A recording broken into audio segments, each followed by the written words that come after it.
स्वागत है तुम्हारा मैनहोल मांगा सीरीज के एक और नए पार्ट में। और अभी तक तुमने पहले के पार्ट्स नहीं देखे हैं तो जाकर देख लो, मैंने लिंक डिस्क्रिप्शन में दी है, वरना तुम ऊपर आई बटन पर क्लिक करके भी उन पार्ट्स को देख सकते हो। तो सीधा स्टोरी पर आते हैं।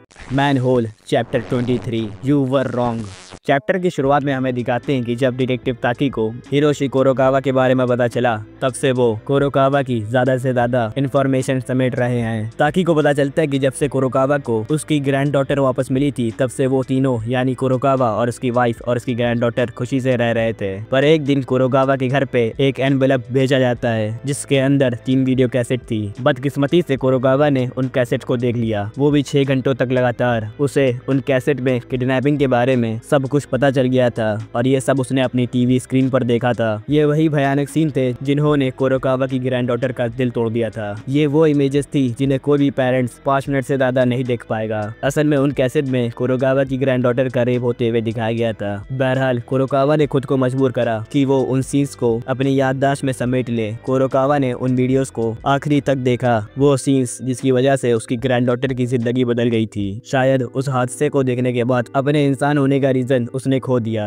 उसके बाद उसने अपने आप को अपने ही ऑफिस में बंद कर लिया और उन सभी प्रकार की किताबों को पढ़ना शुरू कर दिया जिसमें दिमाग पर असर करने वाले पैरासाइट के बारे में लिखा था। एक हफ्ते के बाद इंटरनेट पर उसकी नजर एक फोटो बुक पर पड़ी, बोट्सवाना लॉग, जिसको लिखा था मसाकी मिजुनो ने। उस बुक ने कुरोकावा की जिंदगी बदल दी। उसके बाद कुरोकावा ने अपने रिसर्चर वाले काम से इस्तीफा दे दिया और अपना बदला लेने के लिए जापान को छोड़ दिया। वो पूरे बोट्सवाना में गया, उसने अपनी एक आँख खो दी और अपने दिमाग का एक हिस्सा भी, लेकिन उसका बदला लेने का इरादा बरकरार रहा। और जब वो सहारा जापान वापस लौटा तो उसने 7 स्क्वायर पर मीटर रूम किराए पर ले लिया और टाउन हॉल में जाकर इजाजत ली कि क्या वो कंसल्टिंग साइकोलॉजिस्ट बन सकता है, और उसे कंसल्टेंट बनने की इजाजत मिल गई। फिर उसे उसके पहले कस्टमर की कॉल रिसीव हुई जो थी होरिकावा योशितो की माँ की। वो अपने बेटे के जुआ खेलने की आदत के कारण घरेलू हिंसा का शिकार थी। फिर कुरोकावा ने अपनी पहचान छुपाते हुए फोटोग्राफर के रूप में मसाकी मिजुनो के नाम का एक बिजनेस कार्ड बनाया। तो ये हो गई हिरोशी कुरोकावा की बैक स्टोरी। अब प्रेजेंट में आते हैं। ताकि कुरोकावा की कहानी जानकर रोने लगते हैं। ताकीमोतो खुद इससे सवाल करते हैं अगर वो खुद को कुरोकावा के सामने पाएंगे तो क्या वो हिम्मत जुटाकर बिना किसी हिचकिचाहट से वो उससे कह पाएंगे कि तुम्हें जो कुछ भी सहना पड़ा उसके बावजूद भी तुम्हारा ये करना गलत था। देखो, मैं यहाँ पर यही कहना चाहूंगा कि हिरोशी कुरोकावा कोई विलन नहीं है, वो एक ब्रोकन ग्रैंडफादर है। कुरोकावा कोई बुरा आदमी नहीं है, उसे हालात ने बुरा बनाया है। तो अपनी कहानी पर वापस आते हैं। इसके बाद हमें पुलिस स्टेशन का सीन दिखाया जाता है। वहाँ पर इनोए केन को हिरोशी कुरोकावा की पोर्ट्रेट दिखाती है, जिसे देखकर केन कहता है मैंने इस बंदे को पहले देखा है, बेशक उस दिन उस टैक्सी में। तो ये वही था। इसके बाद केन और इनोए टैक्सी ऑफिस जाते हैं कुरोकावा के बारे में जानने के लिए। केन उस टैक्सी ड्राइवर को कुरोकावा की तस्वीर दिखाता है और उससे पूछता है क्या तुम्हें ये बंदा याद है। वो टैक्सी ड्राइवर कहता है हाँ मैं जानता हूँ, वो शाम 6:30 बजे सहारा स्टेशन के नॉर्थ एग्जिट पर से मेरी टैक्सी पर बैठा था। मैंने उसे 8 बजे मकीनो के पड़ोस में नाकामीची में छोड़ दिया था। केन उससे पूछता है क्या तुमने कुछ और भी नोटिस किया था। वो टैक्सी ड्राइवर कहता है जब मैं इसके बारे में सोच रहा हूँ तो मेरे ख्याल से वो कुछ बड़बड़ा रहा था। वो कह रहा था कि अब मेरे प्लान का दूसरा हिस्सा शुरू होगा। ये सुनकर केन और इनोए कंफ्यूज हो जाते हैं कि ये दूसरा हिस्सा क्या है, और यहीं पर एक चैप्टर खत्म हो जाता है। चैप्टर 24 केन मिज़ुगुची।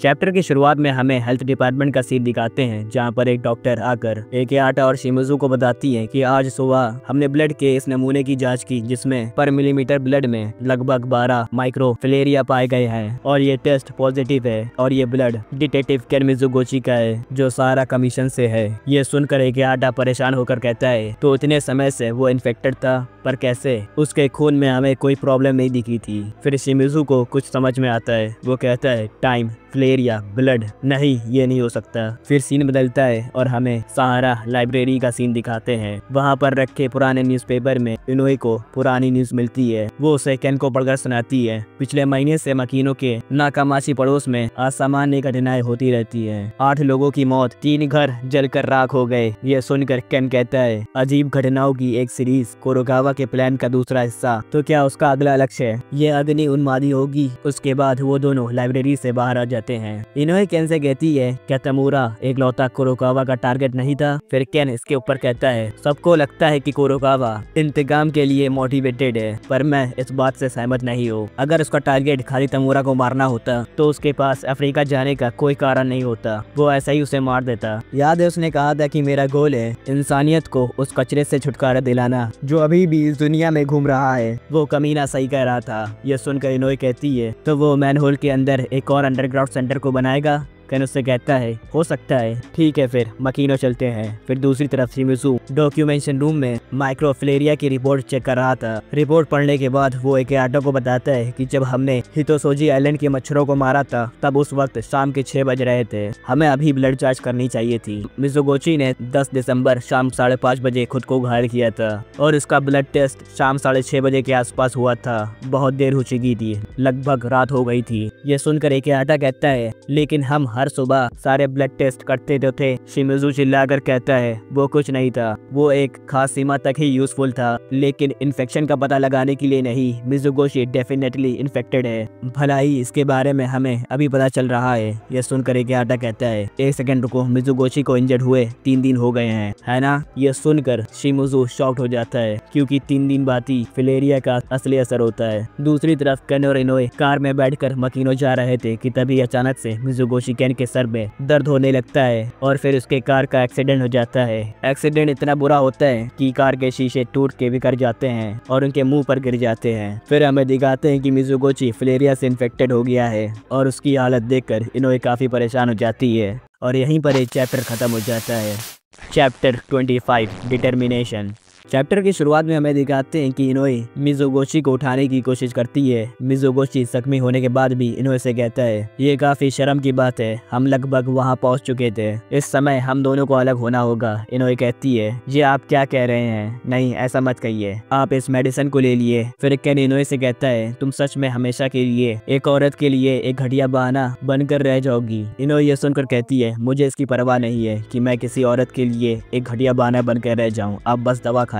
लेकिन केन उस वक्त बेहोश हो जाता है। फिर इनोए अपने मुंह में टैबलेट रखती है और पानी पीती है और फिर वो केन को किस करके उसके मुंह में दवा पहुंचाती है। फिर सीन बदलता है और हमें दिखाया जाता है कि कमिश्नर जी यूनियन हॉल में बैठे सभी एजेंट्स को केन के साथ बीते हुए घटना के बारे में बताते हैं। तभी एक ऑफिसर आकर कमिश्नर को एक इमरजेंसी न्यूज बताता है। तभी सीन बदलता है और हमें दिखाया जाता है कि कमिश्नर और उनके साथ 2 ऑफिसर उन पिस्टल को गिन रहे थे जो उन्होंने डबल एक्स गन से बरामद करी थी, पर उनमें एक कम थी। फिर कमिश्नर उस जगह के चौकीदार को बुलाते हैं और उसका कॉलर पकड़कर उससे पूछते हैं यहाँ आखिरी बार कौन आया था, जवाब दो मुझे। वो चौकीदार कहता है ये उसकी सिग्नेचर है और वो इनोए की सिग्नेचर थी। फिर हमें ट्रेन स्टेशन का सीन दिखाते हैं जहाँ पर इनोए उस चुराई हुई पिस्टल में बुलेट डालकर उसे रिलोड कर रही थी। फिर हमें बताया जाता है कि जिस वक्त उसने केन को दवाई पिलाई थी इनोए को अपने मुंह में मिज़ुगोशी केन के खून का स्वाद महसूस हो गया था और ये बात उसे पहले ही पता चल गई होगी, पर ये वो नहीं था जिससे वो परेशान थी। फिलहाल एक जासूस के रूप में उसके पास हिरोशी कुरोकावा को रोकने के लिए सिर्फ 72 घंटे हैं। यही एक लौती चीज थी जो अभी इनोए के लिए माने रखती थी।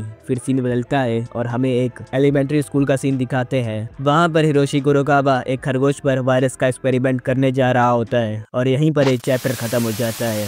और हाँ सुनो, तुम्हें एक बात बतानी थी कि अगला जो इस वीडियो का पार्ट होगा वो फाइनल पार्ट होगा मैनहोल मांगा सीरीज का। मतलब उस वीडियो के बाद मैनहोल मांगा सीरीज कंप्लीट हो जाएगी। तो तुम मुझे अभी कोई बढ़िया से मांगा रिकमेंड करो ताकि मैं उसे पढ़कर एक अच्छी सी एक्सप्लेनेशन वीडियो बनाऊं। तो बस वीडियो को एक लाइक कर देना, चैनल पर नए हो तो सब्सक्राइब कर देना। तो आज के लिए बस करते हैं, मैं मिलूंगा तुमसे नेक्स्ट वीडियो पे। तो बाय बाय।